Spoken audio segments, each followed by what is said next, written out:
Hey guys, at Horror Critic here, and today we're going to be talking about Halloween 4, The Return of Michael Myers.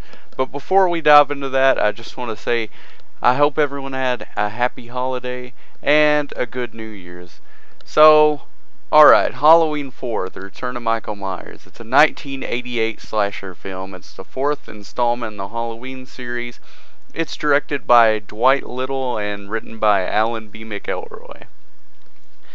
The plot focuses on Michael returning home to kill his niece, Jamie Lloyd, who's the daughter of Laurie Strode, and Dr. Loomis is back once again trying to stop Michael.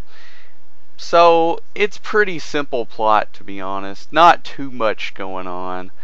It's basically, he's found a new target, and he's going after that. So, basic plot. Now, Michael Myers in this movie is a little lacking compared to the original two, for sure. He's nowhere near as creepy, and at no point in the entire movie did I think he was at all scary or had any kind of presence to him. And now George P. Wilbur plays him in this installment, and he had to wear hockey pads underneath himself to make himself look bigger. But in the original, it wasn't about him looking like a big, huge guy like Jason. It was about him being, he could be anyone.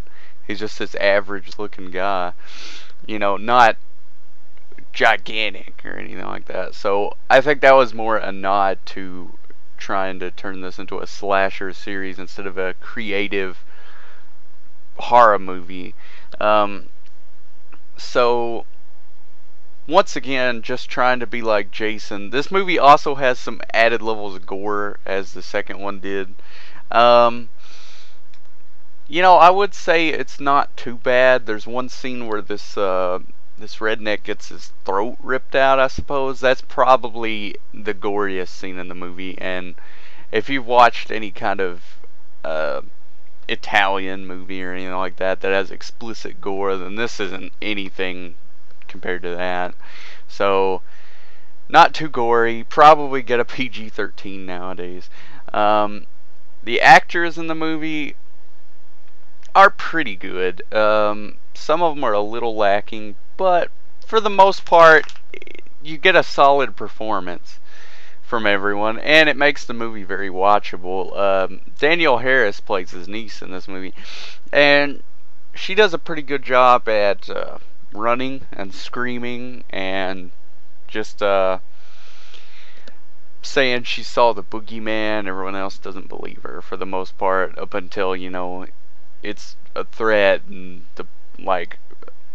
Loomis teams up with the sheriff's department, or well, the police department. He teams up with the entire police department, and they're looking around, hunting Michael. So it's interesting once again.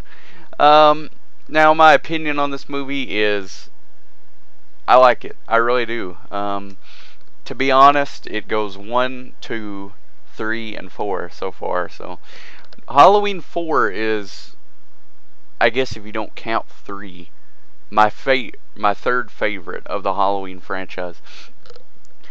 It still has that Halloween feel to it, it's not 1 and 2's feel, but it still gives you an atmospheric feeling that this movie does take place on Halloween, because this movie is the first one that doesn't start out with a pumpkin of any kind, but it does start out with a bunch of shots of the environment, a certain surrounding area that's got all these creepy Halloween type things set up. There's a ghost that's hanging up on a wall. There's this pumpkin that's dressed up in a farmer's outfit, holding a scythe, that's sitting on a tractor, and then there's the many-handed man.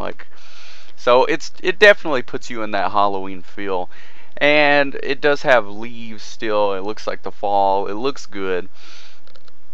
So Halloween 4, I would say it's worth watching, but it's not as good as the first two, and it's definitely not a classic of any sort.